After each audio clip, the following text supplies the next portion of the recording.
program through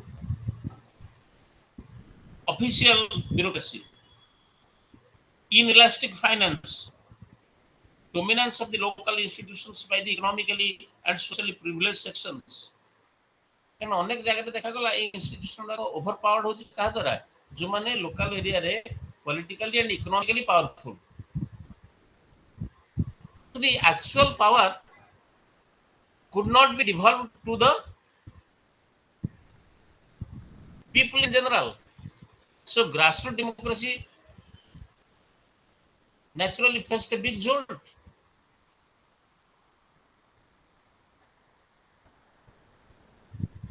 Ashok Mehta committee report refused to accept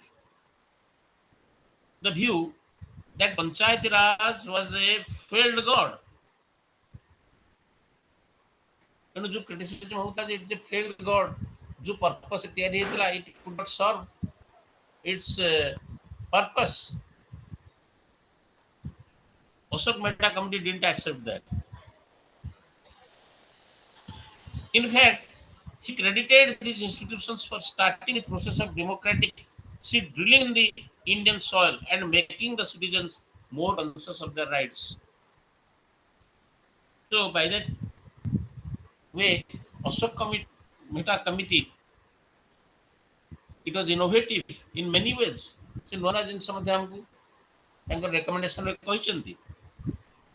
The participation of political parties in Panchayat Raj election was pleaded to make them more accountable and link them with the political process at the higher levels.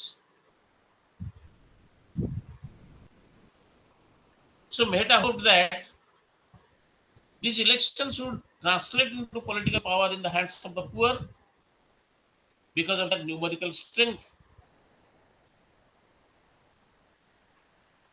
Not only that, Ashok Mehta committee report also has made a very powerful plea for women participation in Panchayat Raj institutions.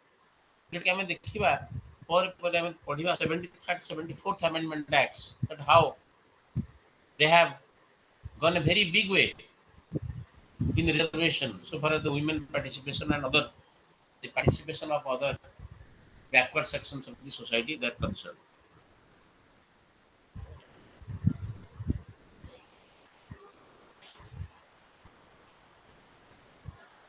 So the basic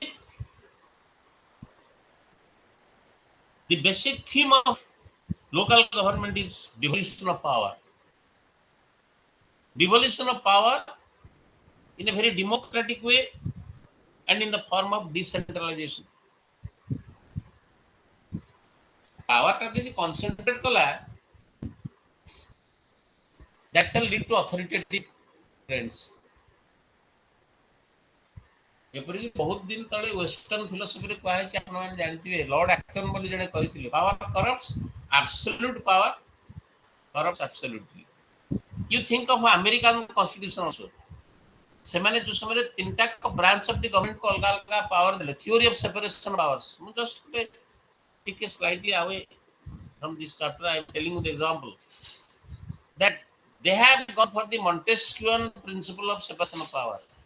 କାହିଁକି? ସେମାନେ କହିଲେ that if we concentrate the powers in one body or one body of persons, then that is the other name of tyranny. That body shall tend to tyrannize, to misuse power. Centralization ସବୁଠୁ ବଡ଼ ଦୋଷ ହେଉଛି that the body or the authority which enjoys centralized power, it's bound to terrorize, it's bound to misuse it, it shall tyrannize, it shall rule over the people. So people's power shall be at stake. One of the major reasons for the failure of the local self-government in India has been the half-hearted devolution of power. जो devolution of power टा करागला 1957 onwards, it was made in a very half-hearted way. Sufficient चिंता करा जाए तो immediately implement करागला. So the 73rd or 74th amendments They contain also the provisions for the devolution of powers and responsibilities to the Panchayat Raj institutions and the urban Lok Sabha governmental institutions. And these amendments, remember, ପ୍ରଥମରୁ କହିଛି ସ୍ଥାନୀୟ ସ୍ୱାୟତ୍ତ ଶାସନ ଉଭୟ rural side ଅଛି urban ସାଇଡ୍ରେ ଅଛି। Urban ସାଇଡ୍ରେ ଆପଣମାନଙ୍କୁ for example the notified area councils, then the municipalities, then the municipal corporations. These are the urban local self government bodies. Suppose in Bhubaneswar, in Barmpur, in Raurkela, these are all corporations and all that. In middle level range cities, there are municipalities. In smaller towns, there are NSCs, notified area councils. So, 73rd and 74th amendments are very, very important because they are meant to eliminate the defects noticed in the working of the rural self-governments and also in the urban self-governments.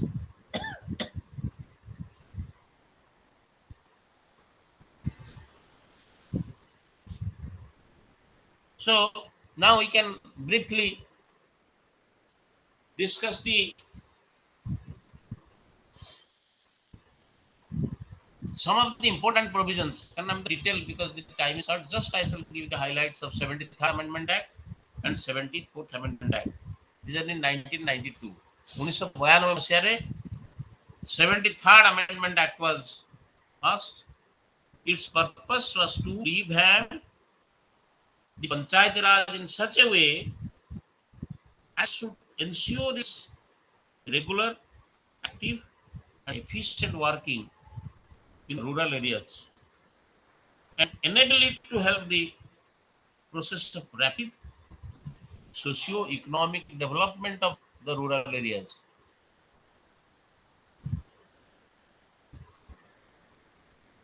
But also at the same time, the amendment was meant to make some changes in the composition, function, and powers of the rural self-governments. I shall only give you certain examples, not details, which you can find from the texts and all that.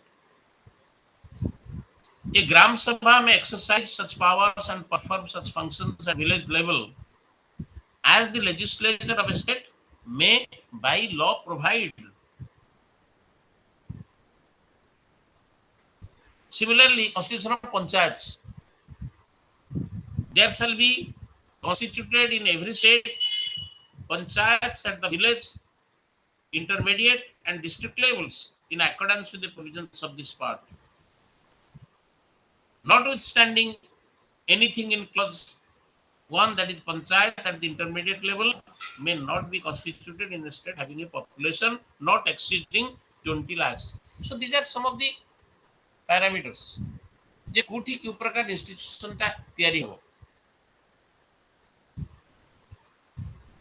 Reservation of seat is very important. Seats shall be reserved. Be attentive. जोटा कि women participation विषय Ashok Mehta committee and all that से मैंने mention करते 73rd Amendment Act.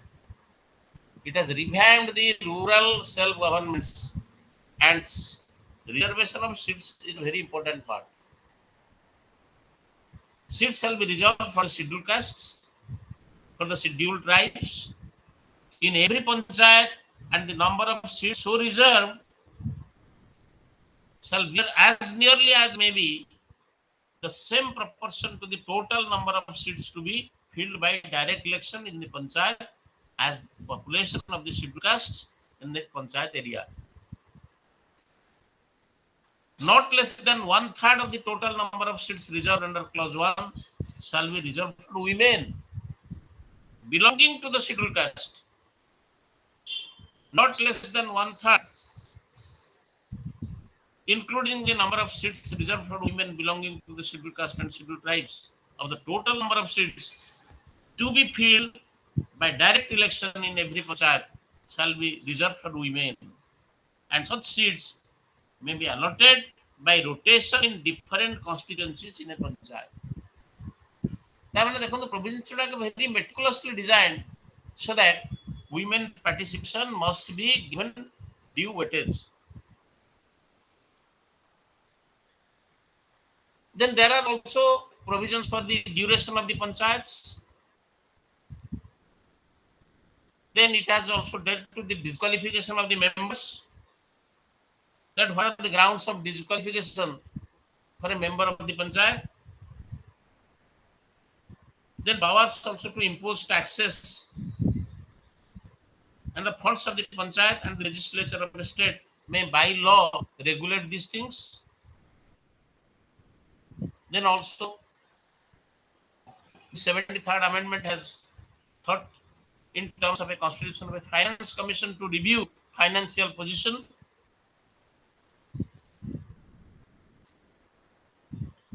Audit of accounts panchayats, elections to the panchayats. I mean, it's a very detailed provision.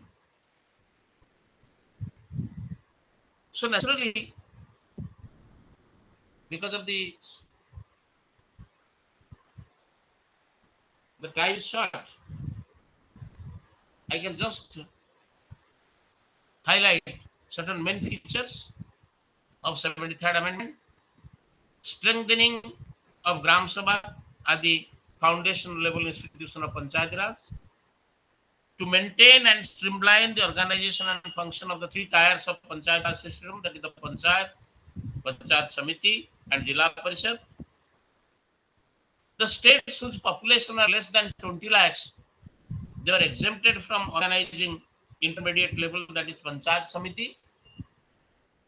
District election of members of Panchayat and Panchayat Samiti and Jila Parishad and their heads, I mean Sarpanch, Panchayat, Gram Panchayat heads. However, chairperson of Panchayat Samiti and Jila Parishad were to be elected indirectly. So direct election for some Gram Panchayat Sarpanch, but indirect election for Panchayat Samiti chairman and also the chairman of Jila Parishad. Reservation of seats in Panchayat Raj institution for SCs, STs, women and women belonging to SC and SCs. Then general women मान को पे reservation रहेला, SC ST women मान को पे मध्य reservation मिला. Please remember, 1/3 of the seats are reserved for women, and women in general category and also women in SC and ST category. Then 1/3, now 1/2 officers of the Sarpanch of Panchayat Samiti and heads of Panchayat Samiti and Jila Parishad of a state were also reserved for women. The Panchayat Raj institution were to enjoy a fixed tenure of 5 years. In case of every dissolution, the new institution was to enjoy the remaining tenure of the previous institution. परंतु 5 वर्ष पूर्व धर गोटे dissolve हो गला, तबे the new institution shall enjoy the remaining tenure of the previous institution. Then responsibility for conducting election of Panchayat Raj institution of a state was to be with the state election commission. Actually, the union election commission करे नहीं, state का election टा करे state election commission, and that is the responsibility of these state institutions.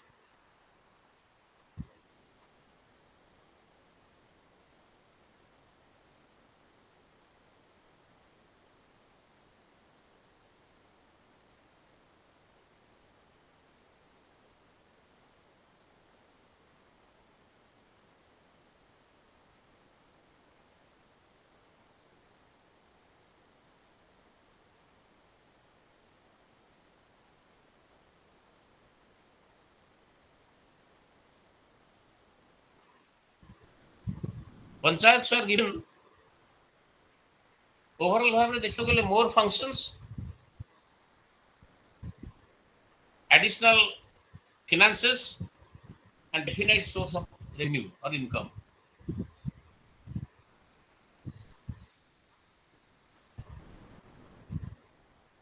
ଆପଣଙ୍କର ଗୋଟେ ଆଉ ଗୋଟେ ଜିନିଷ ମୁଁ ଆପଣଙ୍କୁ ଇନଫର୍ମ କରିବାକୁ ଚାହୁଁଛି 73rd Amendment Act ସହିତ ସମ୍ବିଧାନରେ 11th schedule was added.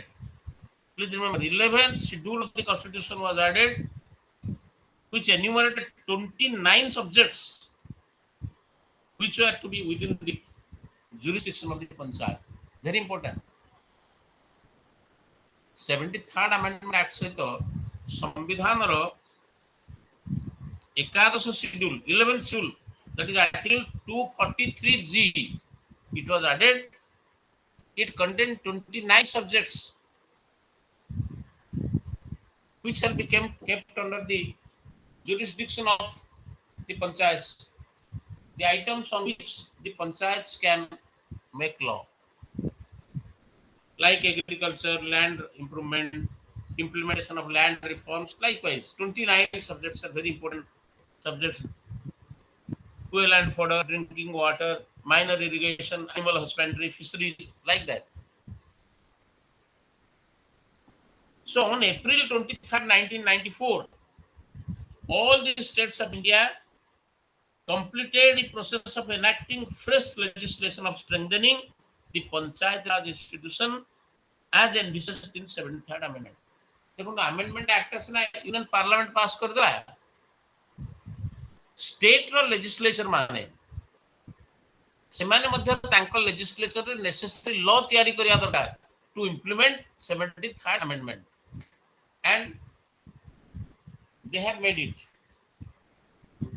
So they have made the necessary laws in order to implement 73rd Amendment.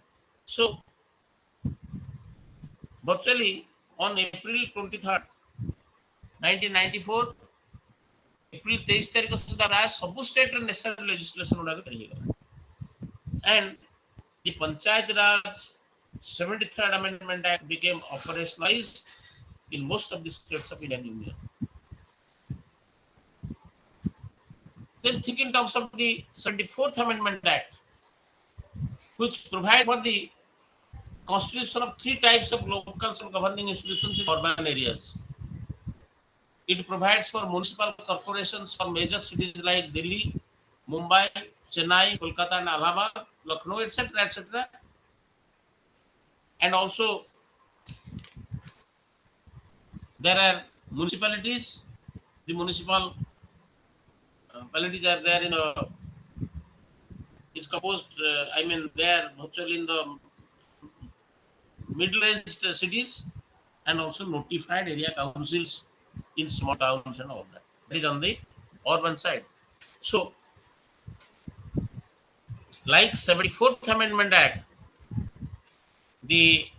on the urban side, the Constitution 74th Amendment Act was also passed in 1992.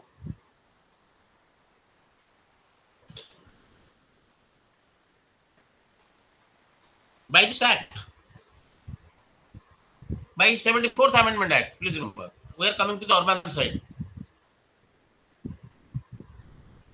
Part 9A, it was inserted in the Constitution, and after defining the municipal areas and the municipalities, the Amendment Act lays down the rules regarding the organization of powers, functions, and finances of the institutions of urban local self-government.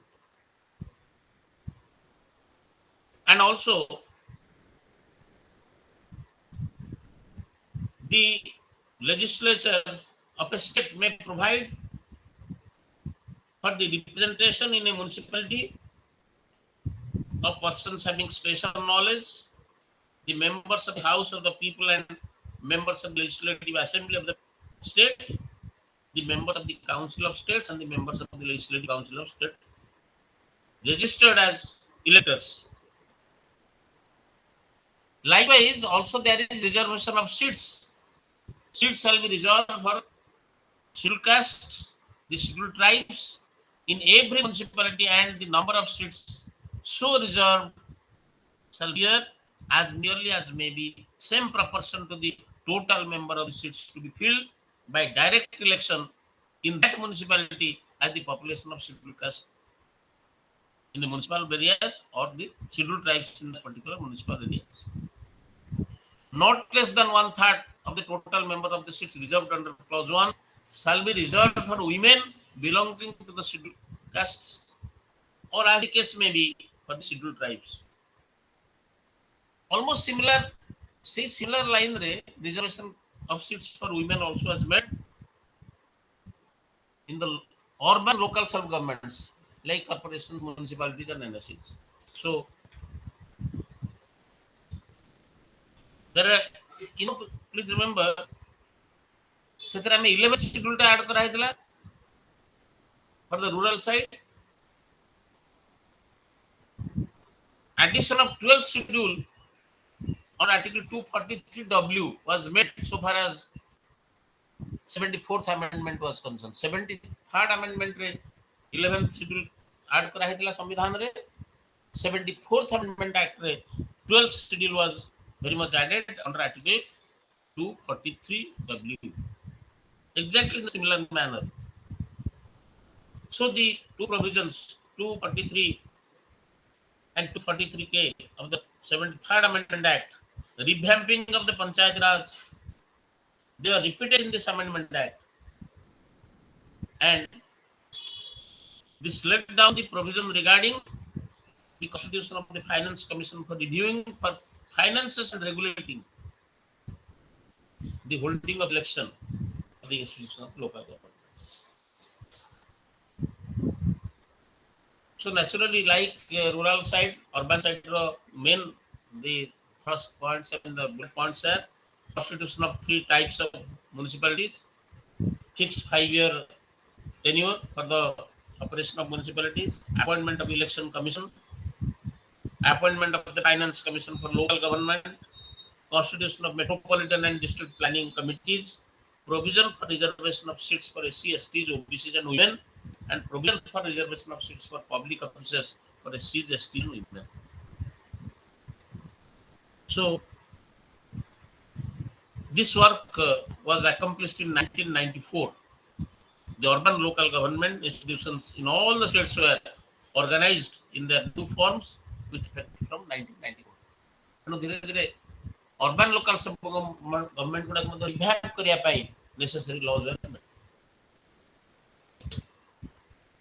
So this is more or less ଏତିକି ଆମେ ମନେ ରଖିପାରିବା that how these two amendment acts they have really revamped the system.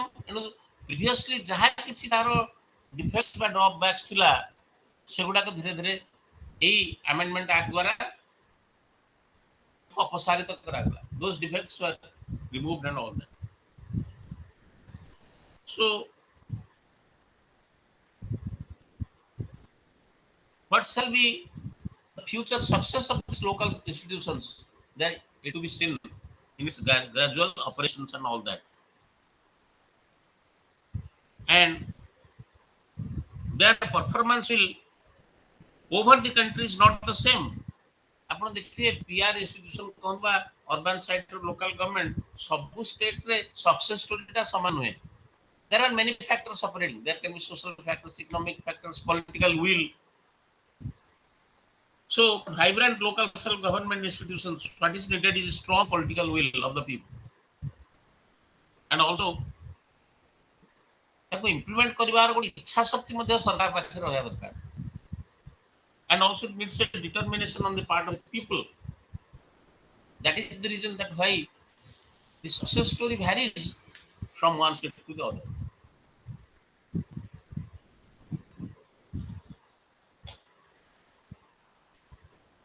Then another important discussion shall be made on political parties and political participation. କାରଣ ଆମେ ଯେମିତି local self ଗଭର୍ଣ୍ଣମେଣ୍ଟର ଗୋଟେ democratic ଡିସେଣ୍ଟ୍ରାଲାଇଜେସନର ଗୋଟେ ବଡ଼ ପଦକ୍ଷେପ, ସେମିତି ଆଜିକାଲି ଡେମୋକ୍ରାସିର ସକ୍ସେସଟା ପଲିଟିକାଲ ପାର୍ଟିଜ ଉପରେ ବହୁତ ଡିପେଣ୍ଡ କରୁଛି.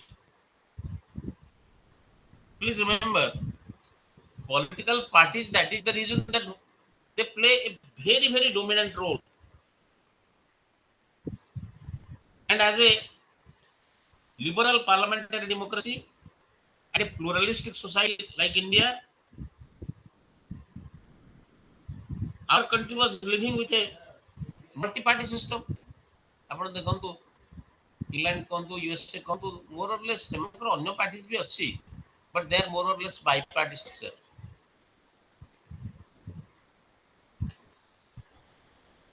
लिबराल लेबर पार्टी रहिला धरନ୍ତୁ कंजर्वेटिव पार्टी होला यूके रे ता बाद छोट छोट पार्टी कोन नाही सेठी कम्युनिस्ट पार्टी भी अछि leftist party are there liberal party was there in case of America also small parties are operating kintu they have never got a chance to win the election and to form the government ତେଣୁ ସେଥିପାଇଁ ଆମେ bi party system example ହିସାବରେ UK USA ମାନଙ୍କୁ ଗ୍ରହଣ କରିଛେ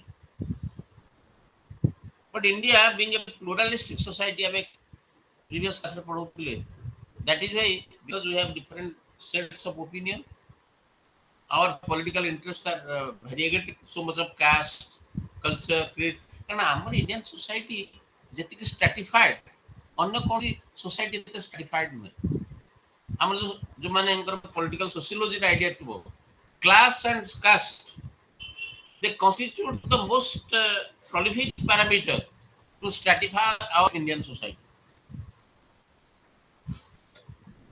multi party system रे example हम जेतले पचदबा कोन से स्टूडेंट को से साइंस का it is India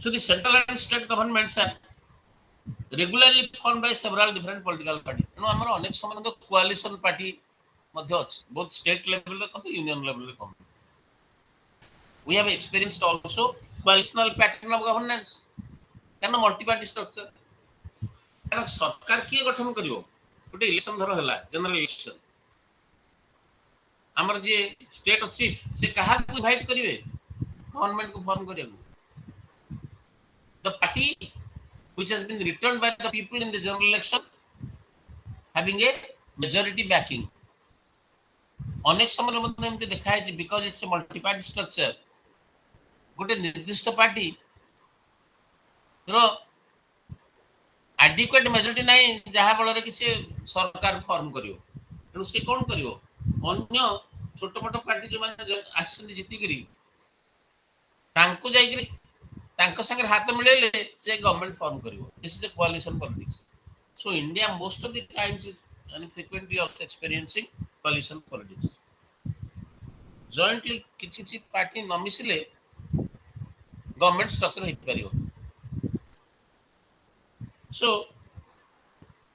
in the pre-independent period Indian National Congress was established এবং 19 I have already told you in up to 1967 election पर्यंत Congress was the only dominant party it was the dominant party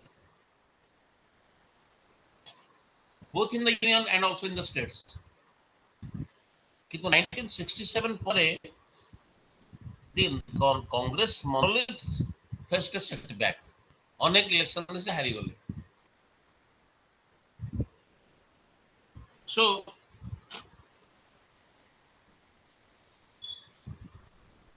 you know Indian party system has a very typical feature there is a multi party system the party structure is rapidly changing the dominant position of the Congress during 1947 to 67 then with some intervals also up to 1989 then also there is a recognition of the opposition party there is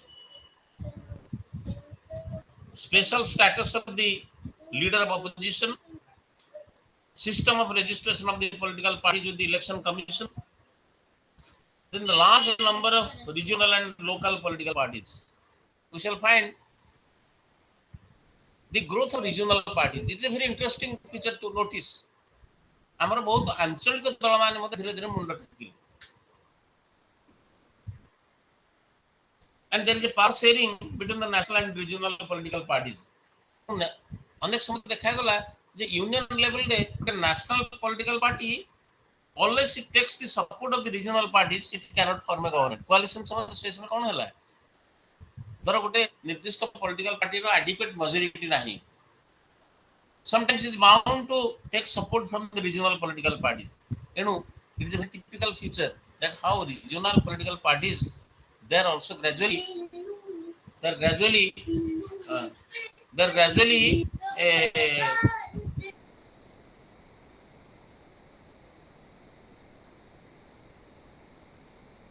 also uh, getting importance. You know, seat sharing somewhere semane madhya they are come uh, I mean they enter the government with certain conditions. So in many time a powerful union party, I mean, which is supposed to form the government because of lack of majority, is bound to compromises and all that. Okay, this is some of the important features of our Indian party system.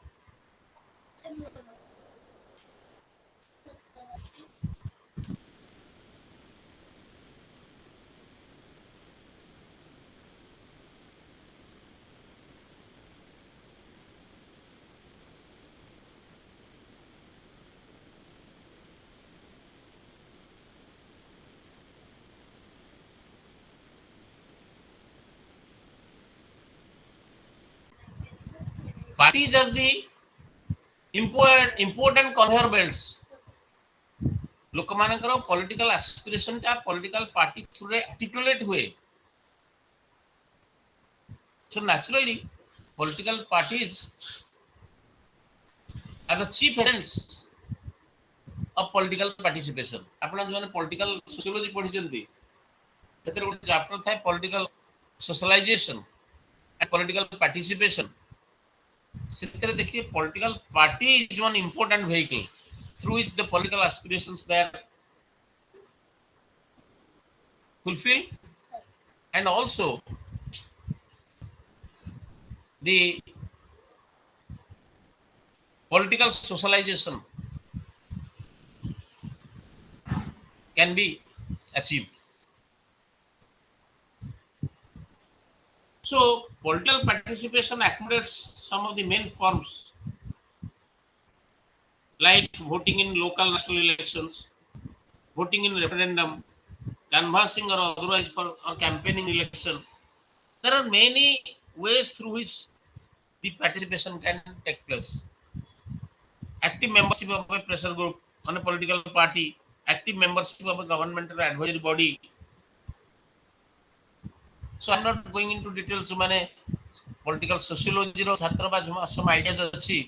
ଆପଣ ଦେଖିବେ political participation ତିନି ପ୍ରକାର ହେଇପାରେ. ସମସ୍ତେ politically active participate କରନ୍ତି ନାହିଁ. Some people they are very passive participation.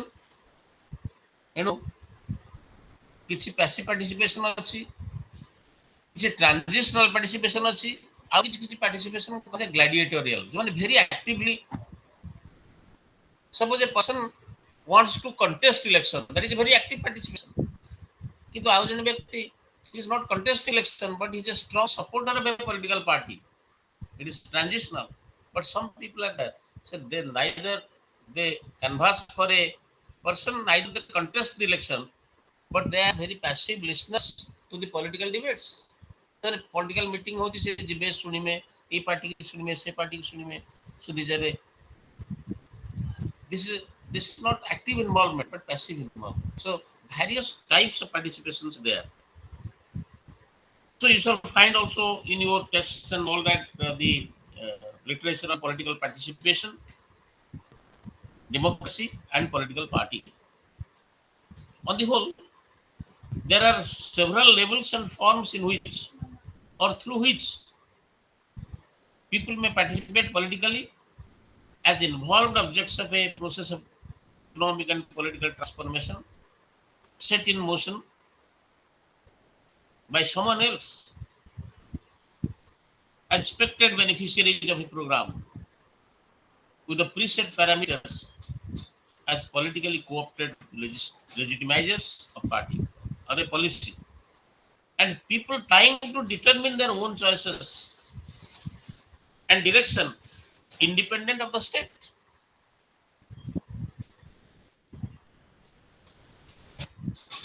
So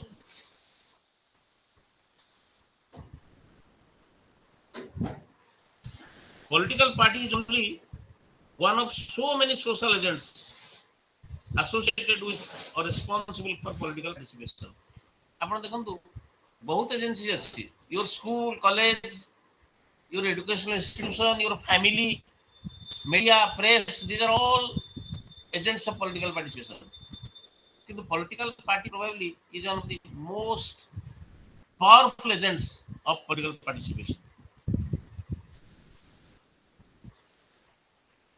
You must be also going through some of the chapters in the representation,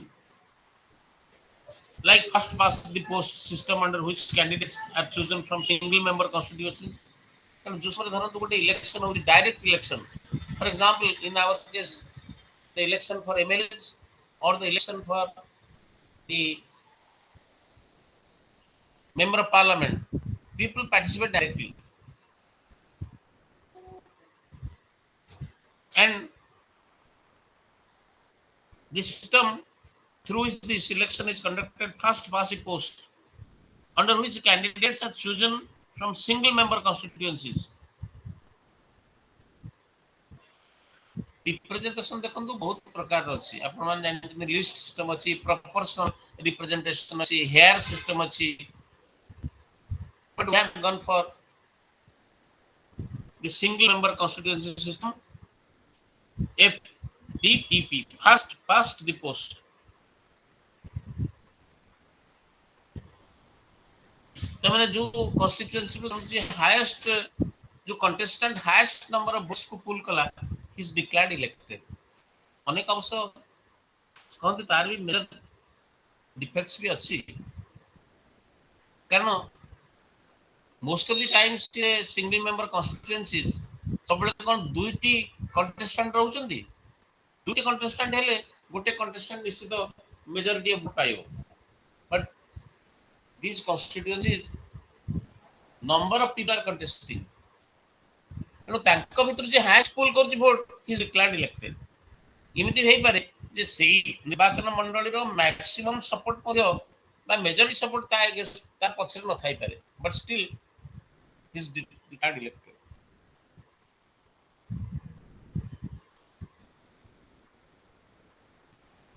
So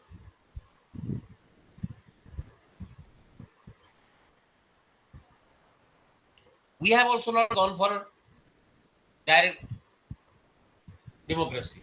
In Switzerland, for example, there is a system of recall, there is a system of initiative, there is a system of referendum. But we have not gone yet for those things. Even though there are many critics those who say that we must go for these instruments of direct democracy.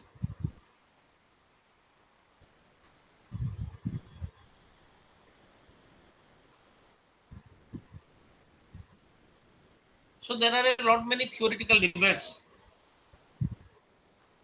and also practical variations. In theory,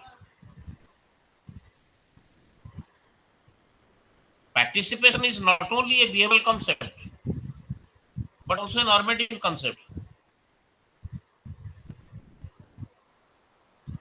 Most people think that participation is a good thing, but many actually differ regarding levels of participation, desired or relative importance of participation.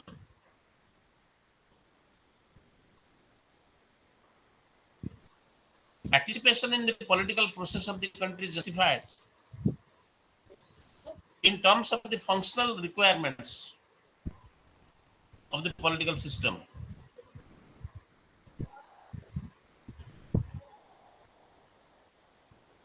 Sometimes it may so happen that a citizen may refrain from political participation because of many causes. Apathy. I am not going for the details, which is termed as political apathy. A particular person can refrain from voting, for example, Either he shall be too optimistic about the system, or he may have a very pessimistic view of the system. Because ଧରନ୍ତୁ ଗୋଟେ ଜଣେ ବ୍ୟକ୍ତି voting ଯାଉନି, one of the reasons may be he says that my system is so foolproof, it is so competent, I mean the system is so perfect that even if I don't participate, things shall go well. ठीक तार opposite view ମଧ୍ୟ ଗୋଟେ pessimistic stand ହେଇପାରେ, that a person may think that that the system is so rotten that even if I participate, things will not improve. So he may refrain from voting. So there may be various socio-psychological factors which can trigger this urge of participation in the political process of a country.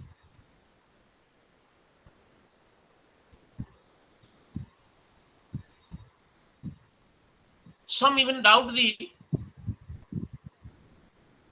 efficacy of political participation in the area of electoral democracy,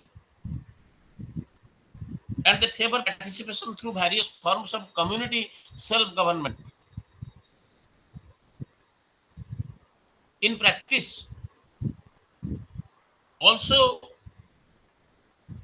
we note wide variations about the nature, levels, and forms of political participation. Few examples also can be cited that in some countries like Australia, Belgium, Italy, voting has been made compulsory. The sanctions or penal measures are very mild. But in these cases, voter turnout in national elections is very high, involving almost 90% of the electorate. Vote summary and voters turnout is very high. By contrast, the turnout figures of national elections in America are very low. ତେଣୁ କିଛି କିଛି କଣ୍ଟ୍ରିରେ ଲୋକଙ୍କର political participation ଲେଭେଲଟା ବହୁତ ଅଧିକା. Even in advanced country like United States of America, it is very low.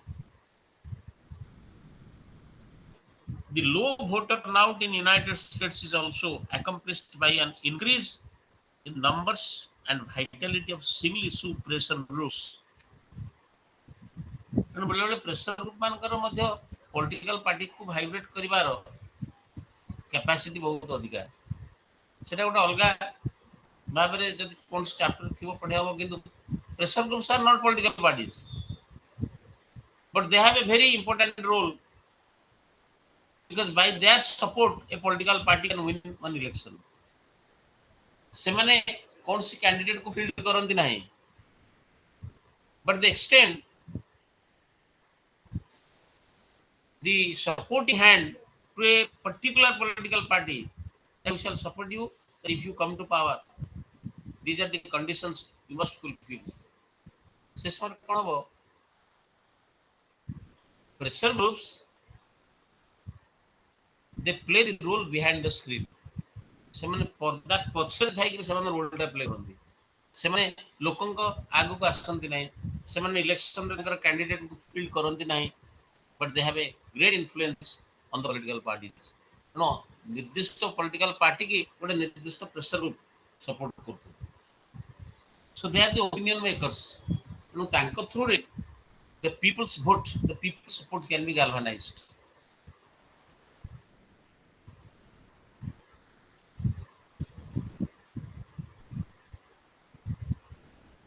So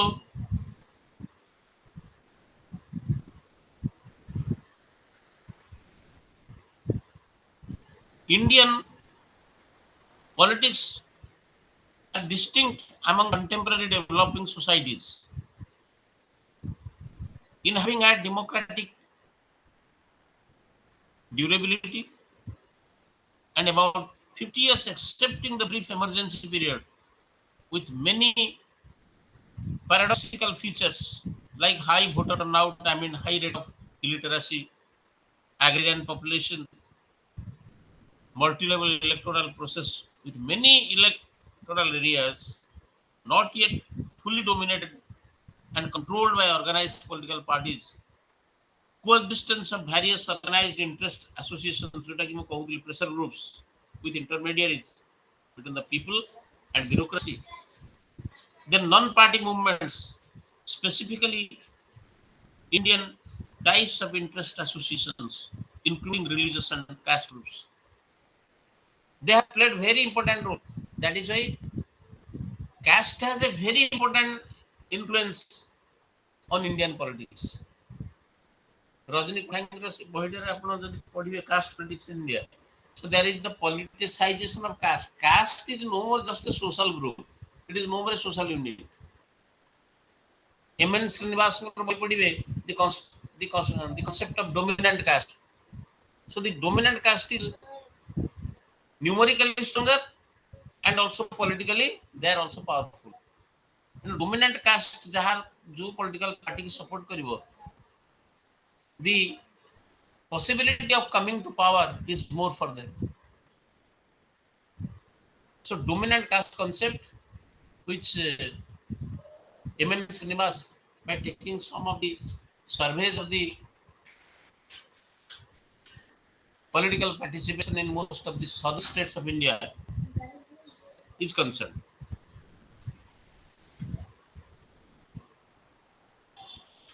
Then political participation also through an increasingly competitive party system.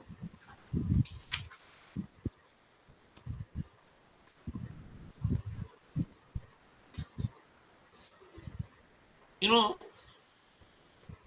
there is a tremendous growth in the party political power, I mean, the growth political power of the parties, both in the national level and also in the state level. And the growth of these political parties in power, both in the regional level and also in the state level, it has been fueled by fragmentation of existing parties in terms of voting share, seat sharing, and also evolution of electoral alliances. So the emergence of the new political parties like BJP, BSP, etc. 1967 was the domination of Congress was there. But after that, many other national parties and also very interestingly growth of regional political parties. ଅନେକ ଷ୍ଟେଟ୍ରେ ମଧ୍ୟ regional political party ମାନେ government form କରିବାକୁ ଆରମ୍ଭ କରେ. So a long range overview of the Congress party reveals an increasingly narrowing scope of the political participation at within party level, as well as widening the political participation outside.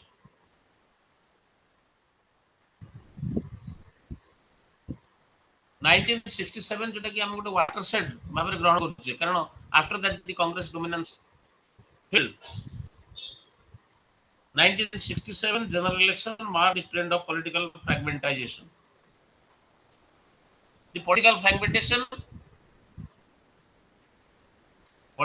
fragmentation starts from 1967 onwards. Congress vote was dropped by almost 5%. It could manage to win only 54% of the seats.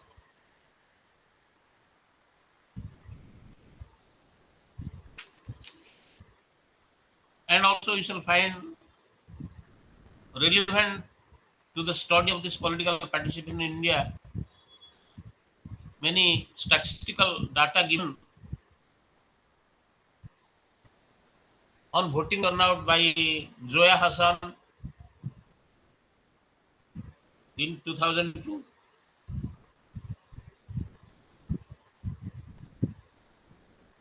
And some of the tables which you can peruse for yourself to find out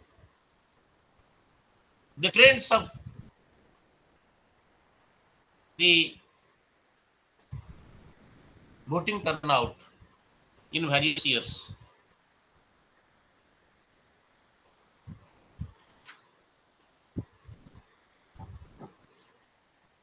So the concept of political participation has assumed a new significance in the Indian democratic process. And most of the critics, the analysts, they espouse this concept as an essential aspect of democratic process. And various forms of political participation include voting in referendum, membership in political parties, and also pressure groups, government advisory committees, involvement in the implementation of social politics, etc. And there is increase of both of the political parties in the national level and also in the regional level.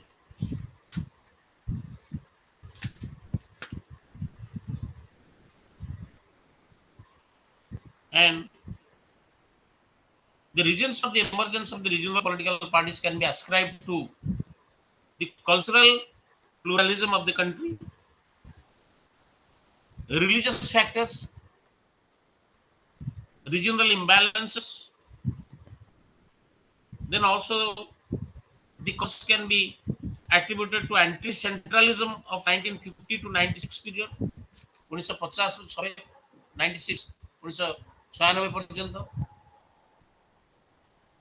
political splits, personality cult become the important factor in the regional political party growth.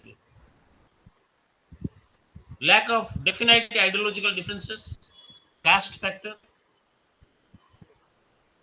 these are very important factors for the growth of regional political parties. They come to caste, class, personality cult, then lack of definite ideological differences, religious factor, pluralism, anti-centralism. These are the different factors. Regional political parties previously considered to be secondary in influence, gradually they are becoming more powerful. Because sometimes without their support also, a national level political party cannot form government. In coalition politics, you shall find that most of the regional political parties are the partners in government. So this is more or less about political parties. So the final assessment of the effective participation and their impact on Indian democratic process naturally is always a debatable issue. It all depends on the trends which are coming up in the contemporary period. Then another important discussion can be made on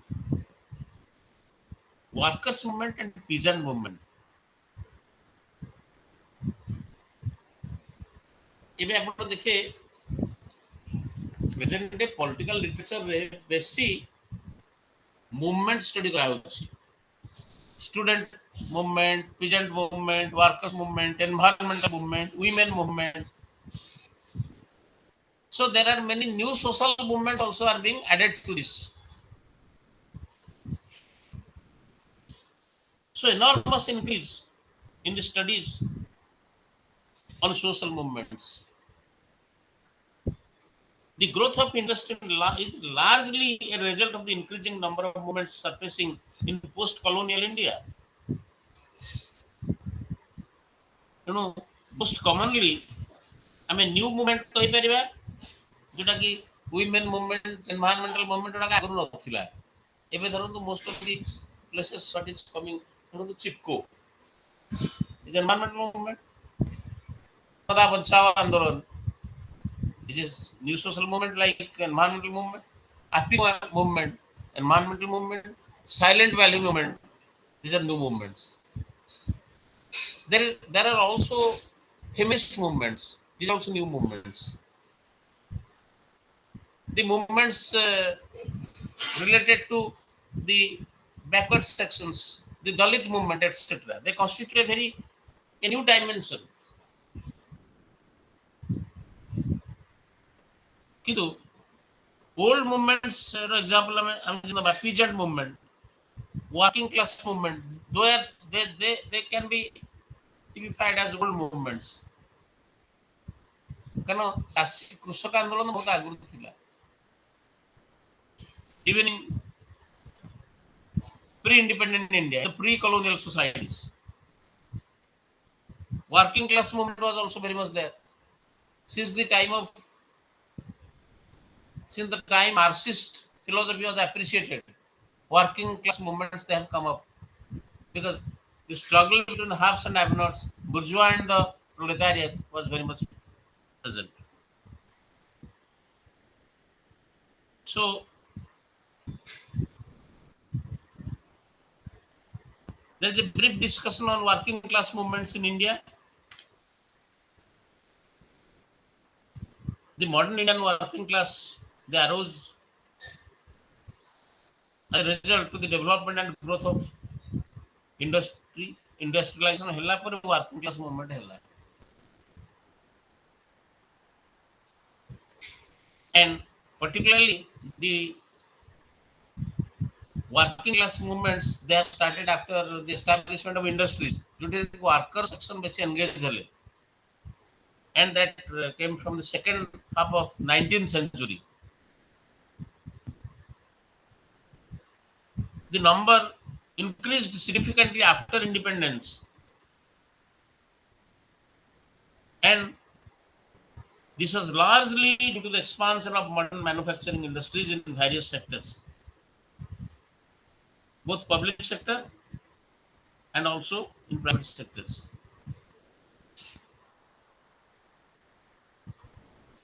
If we go through the 1981 census, the total number of workers in the modern manufacturing industries alone in India numbered around 2.5 million. In 1993, the average daily employment in factories was 8.95 million. In the mines, it was 7.79 lakhs. And in the plantations, it was 10.84 lakhs. Workers engaged in various sectors. That is, employment in factories, the workers engaged in mines, the workers engaged in plantation. Factories 8.95 million, mines with 7.79 lakhs, in plantations it was 10.84 lakhs. It was a report given during 1981 census report. Apart from this, a large workforce was employed in the plantations, mining, constructions, utilities, transportation, etc. So, in recent years, owing to a number of reasons, the rate in increase in employment has gone down, and this has affected the employment potential and the conditions of working class.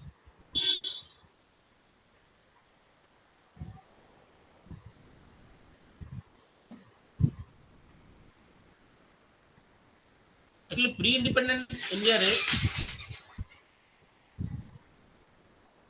the history of working class movement can show of this particular trend that the workers movement has four distinct phases.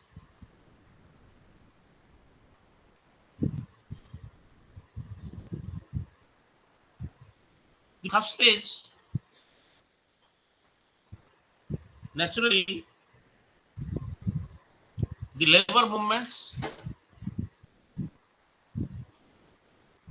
So the actions of the working class in this earliest stage were sporadic and unorganized. Sporadic means working class movement pre-independent area here and there. It was not organized because there is no proper leadership to organize those particular labor movements, working class movements. They were seen here and there. That was just sporadic. Unorganized manner ସେଟା ହଉଥିଲା. Now, naturally, during the first phase, it was mostly ineffective. If a particular movement is not organized properly, it cannot yield results. It is only from the late 19th century in Madras and from the second decade of the 20th century in Bombay that serious attempts were made for the formation of associations that could lead organized form of protest. And Bombay belt देखिए textile industry का बहुत develop है. So nationalist historians they often argue that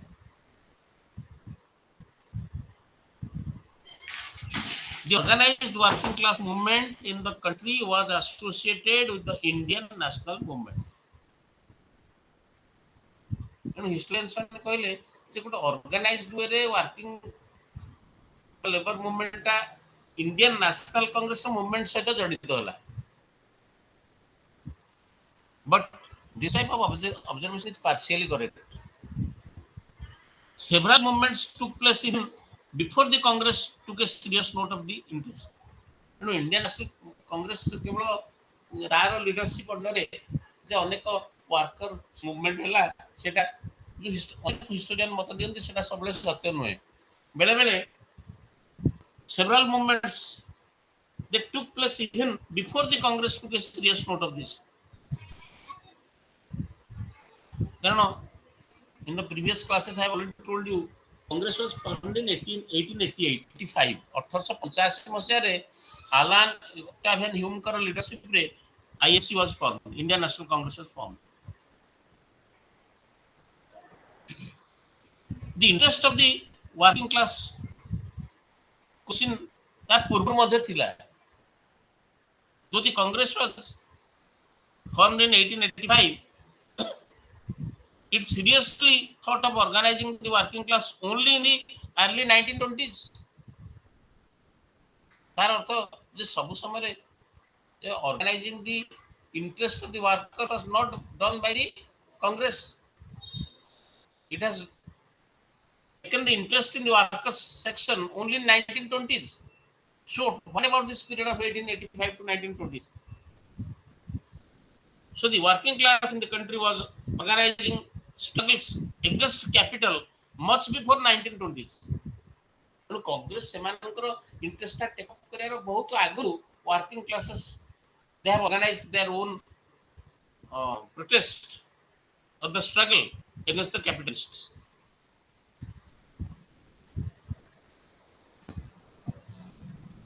In the last decades of 19th century, there occurred strikes at Bombay, Kurla, Surat, Wardha, Ahmedabad, and also in other places. And according to the official sources, there are 2 strikes per year in every factory. This is just a history that how the workers also are against the capital or against the capitalist group. The strikes, however, this sporadic. It was sporadic here and there. It was not organized because there is no organized leadership in order to direct those strikes. So, worker strike was very much sporadic in Bombay, Surat, Ahmedabad, Wardha. Lokmanya Tilak, a congressman from Bombay, was instrumental in formation of, for the first time, All India Trade Union Congress, AITUC. Very important organization for the workers.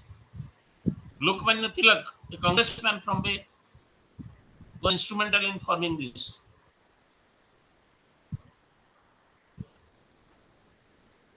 The Indian National Congress started thinking of mobilizing the working class from 1920s onwards.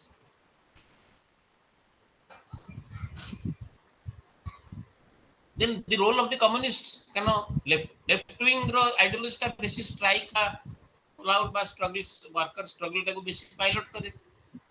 The communists who arrived in 1920s seriously became interested in working class questions. Therefore, they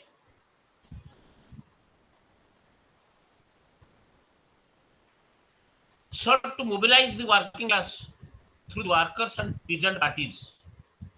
in which they were active throughout the country. This is the role of the communist because left wing ideology ଟା worker section বা peasant section strike ଟାକୁ ଧୀରେ ଧୀରେ pilot କରେ। ତେଣୁ WPP workers and peasant parties WPP in which through these parties the workers became very active and these workers and peasant parties they were able to organize the working class considerably.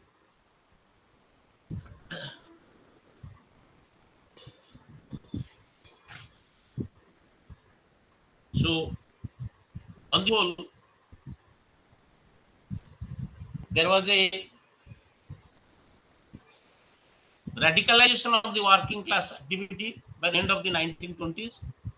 But what is more crucial is that there also grew differences between moderates and communists. Congress moderate by normopathy ଆଉ communist ମାନଙ୍କ ଭିତରେ ମଧ୍ୟ ଆଇଡିଓଲୋଜିକାଲ conflict ହେଇଥିଲା differences and as a result all India Trade Union Congress ରେ ବିଭାଜନ ହେଲା there is a split and National Trade Union Federation NTUF was formed by the moderates.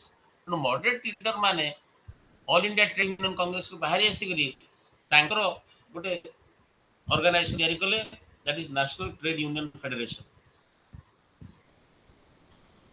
And the moderate leaders were NM Joshi, VV Giri,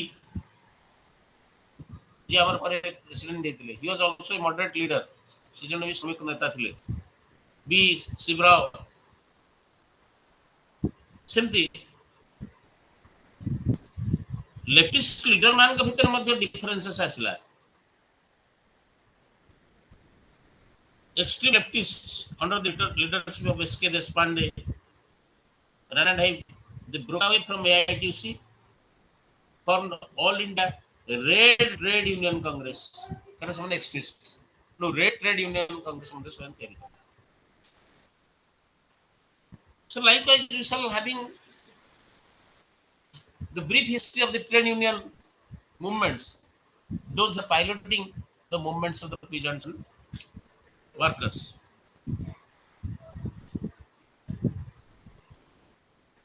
One of the important features in the trade union front was the establishment of trade unions that were to be dominated by the parties and as a result of this most of the unions that came up functioned as an organ of their parent parties. अनेक trade union मध्ये गोटे निर्दिष्ट political party की either support करे. It is because of this control of the parties over the unions lost all autonomy and the programs and policies of the parties in every important way become the programs and policies of the unions.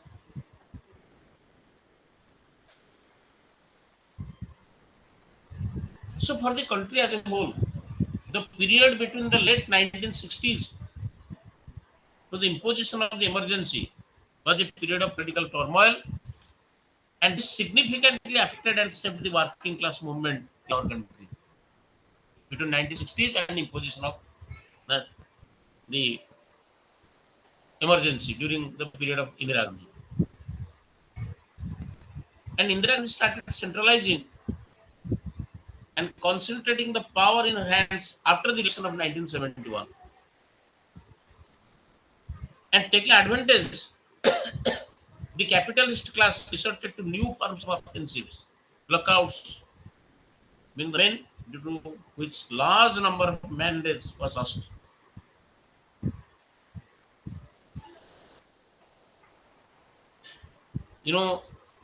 In 1974 probably the most important strike took place, that is the railway strike. We still date remains the most serious of all the direct working class action in the country. Railway strike of 1974, the most important direct action strikes and all that of the working class. Since the emergency in the country as a whole, working class had to face a number of offensives from the employers. Lockouts in the private sector increased as a result, which a large percentage of work days were lost. Since the late 1980s and 90s, the working class is confronted with two different forms of offensives that it has not faced earlier.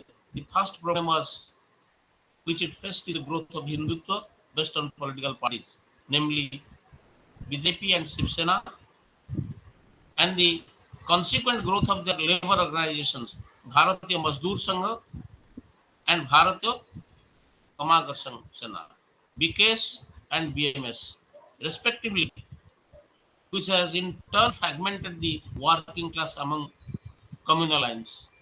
Secondly, with the introduction of the new economic policy NEP since 1991 and the consequent globalization, most important thing is globalization of Indian economy. Labor in the country has been facing the might of capital in different form. The first problem is this divisive in nature, since it had divided the working class in the country among communal lines, whereas the second development was affected the working class significantly, which has thrown challenges in the organized working class movements in the country. So the second one is naturally much more severe because of the period of globalization. So introduction of the new economic policy since 1991 has severely affected the working class in the country.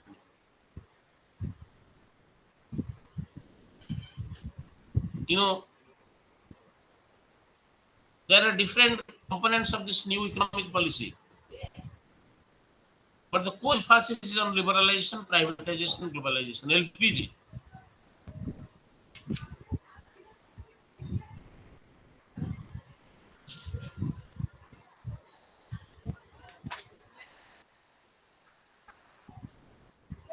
Another problem which confronts the working class movement is the multiplicity of trade unions. Many trade unions they have come up. By the end of the Second World War, there are only two All India organizations. By 1949, there are four All India organizations, and today there are more than 10 national level organizations affiliated to the major political parties. You know, trade union गुड़ाक विभिन्न political party की affiliated रहती. So virtually they are working as the pressure groups on them. Ideological problems they are often cited as the reason for this state of affairs. Trade unions in the country as a whole, they have not been responsive to the problems of the working class in the country. Unions like fragmented from factory to national level that has produced bitter rivalry among unions, and hence very often they fail to respond to the issues of the working class. So most often also the leaders of the trade union they have failed. They could not stand up to the aspirations of the workers, fellow workers, the followers.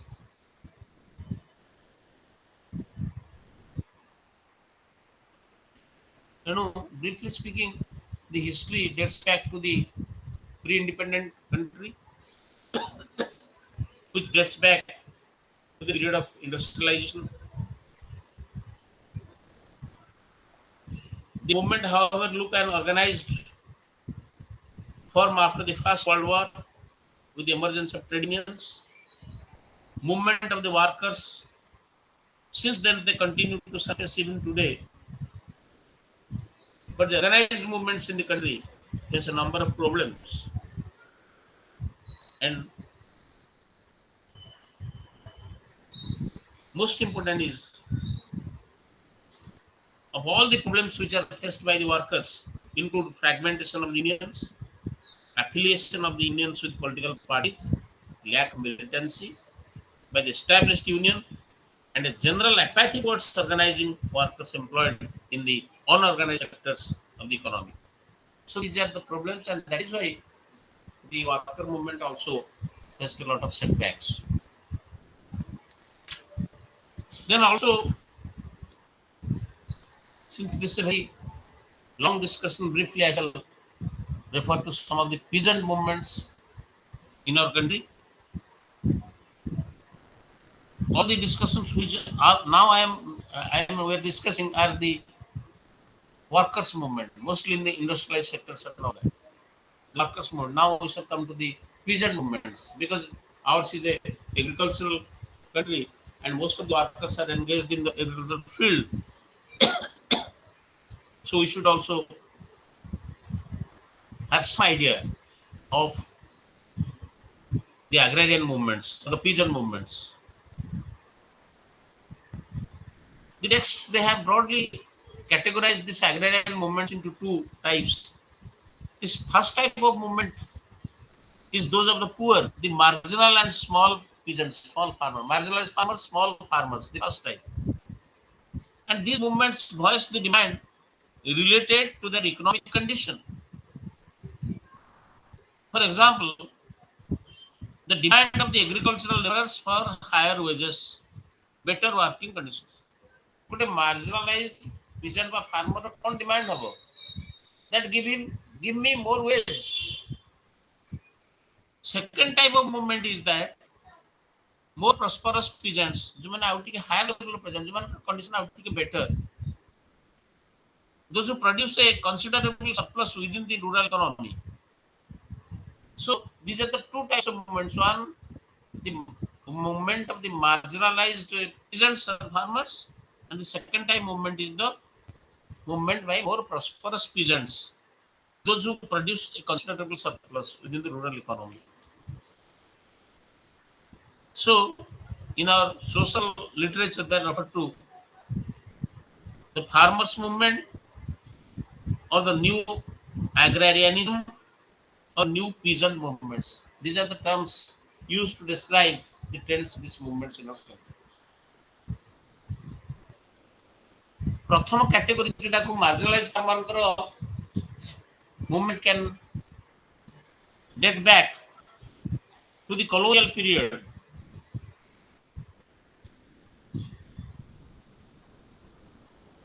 You know, in the initial years of sporadic movements, these movements were directed against the extraction of the zamindars, the other forms of intermediaries.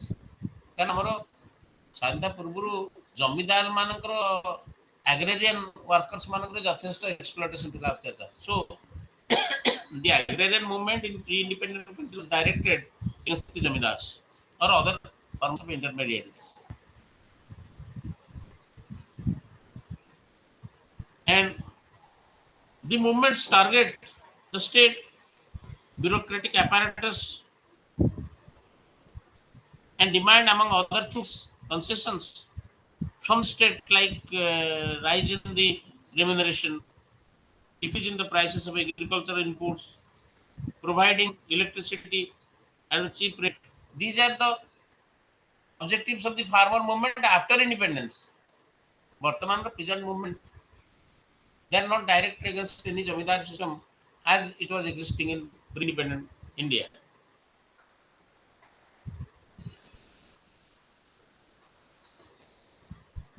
In colonial India, Congress, Communist or peasant movement ଭିତରେ what type of relationship was there? There is also some deliberation, some discussion. British Rajର colonial rule ରେ worst sufferer ଥିଲେ ଆମର agrarian workers, peasants.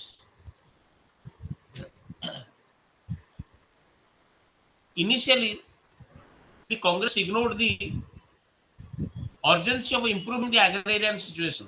It was only in 1920s that Gandhi started to convert the Congress organization into a mass organization, and that is why it thought of bringing the peasants into the fold of Congress. ପ୍ରଥମେ ଗାନ୍ଧୀ 1920 ମସିହା ପରେ Congress organisation fold ଭିତରକୁ pageant ଷ୍ଟ୍ରଗଲର objective ଗୁଡାକୁ ଆଣିଲେ. So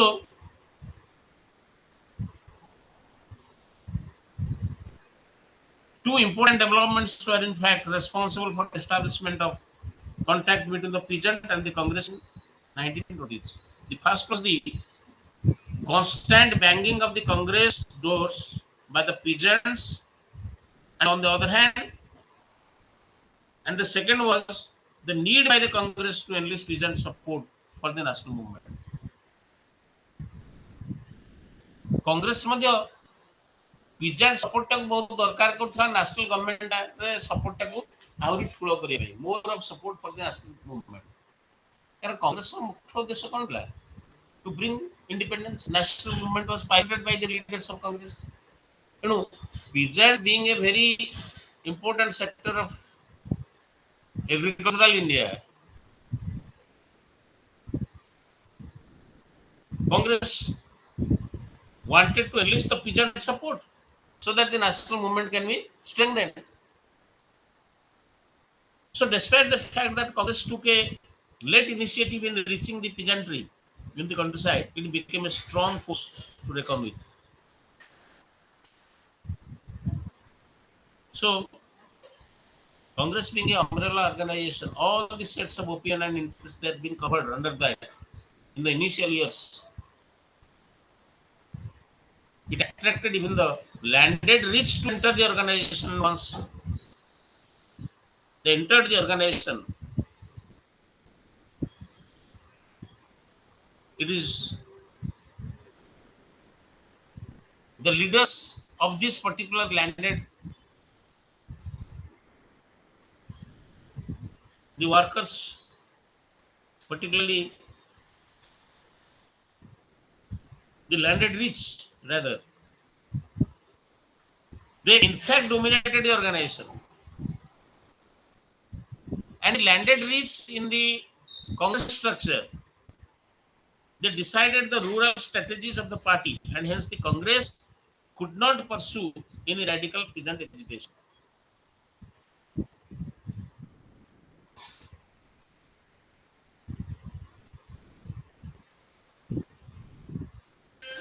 So, in a nutshell,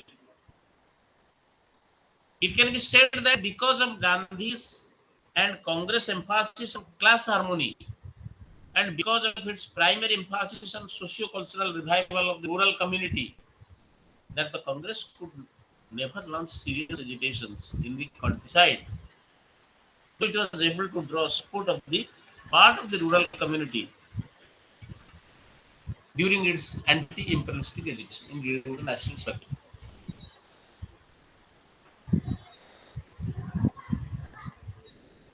What about the communists? The communists were another major force which mobilized the peasants. But the Congress, then the communists. Congress Party of India, CPI was formed in 1920.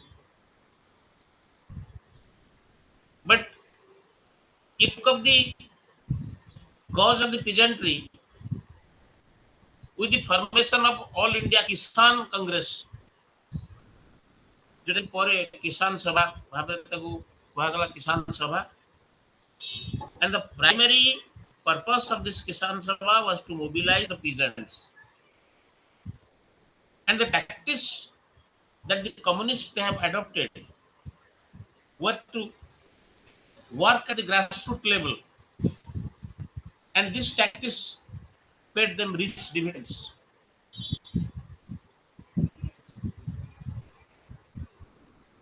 You know, the Communist Party of India, they worked through the Kisan Sabhas in the rural sector, in the countrysides, in the villages. And in the beginning, it was not a class-based organization.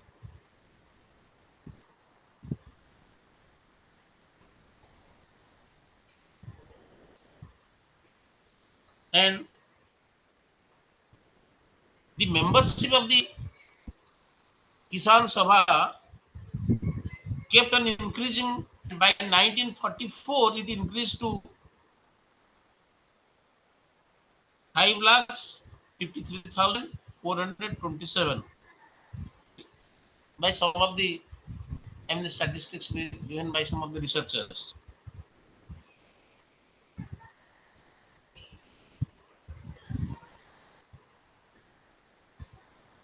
Some of the movements we can also have a rapid, I mean, very rapid. We can go through some of the movements because we are now coming to the closer of session. There is reference in your text to Tevaga movement.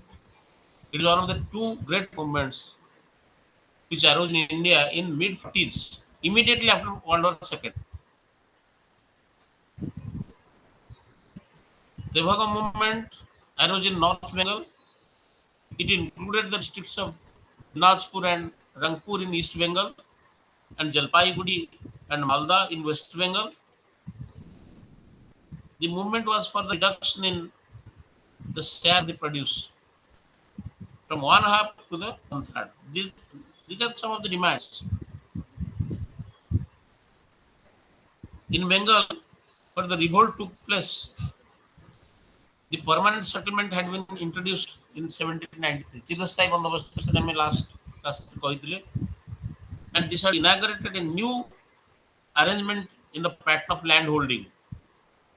And between the zamindars and the direct peasant producers, there came into being a number of intermediaries, such as jotedars, and the jotedars in turn used to sublet their land to the bargadas or the sharecroppers who cultivated the land and used to pay a part of the produce, which is known as bhago, known as adhi. Half of the adhi. Adhi means half. That is bhago.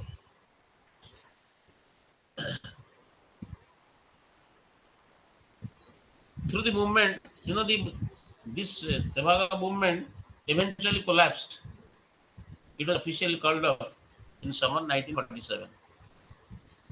Though the movement has failed, it has important implications for the entire history of agrarian struggles in India. Then is also reference to Telangana peasant uprising. The Telangana peasant movement started in mid 1946, continued till October 1951. It has virtually spread all over the Telangana region. You must be knowing about the communistic resurrection in Telangana and all that. So, in the whole Hyderabad state, previously it was the Hyderabad state under the Nizams and all that, to which the Telangana region belonged. There are two main types of land tenures, the Khalsa or Diwani tenure. And under this system, the landowners were not called actual owners, but they were called patadars. Mostly, this Telangana movement was led by the communists, which began in Nalgonda district in 1946. It is just a history of this movement which we can get to know. Then also there are movements in the rural poor in post-colonial India. The mainstream communist parties, CPI and CPIM, they formed the peasant organizations like Kisan Sabha, organized organizations of the agricultural laborers, and mobilization of the concerned section. And they have achieved limited success in Kerala, West Bengal, Tripura, and in some other states. Similarly, the CPI-ML, Marxist-Leninist, is active in Bihar. They have formed their peasant fronts. Bihar Pradesh Kisan Sabha, which is active in many districts of Bihar, including those districts which are now in the new state of Jharkhand. Then Naxalbari peasant uprising, which was in Naxalbari in West Bengal. The region is different from that of the whole of West Bengal because within it there exist numerous tea plantations and large proportion of the tribal population.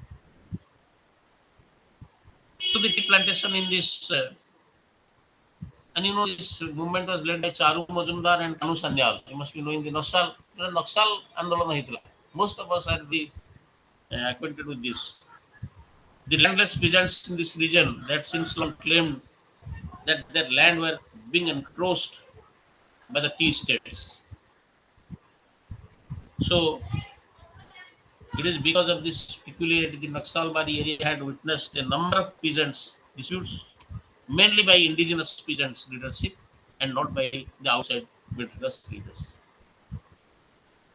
So this revolt arose in April 1967 after the new government in West Bengal was formed, in which CPIM was a major partner.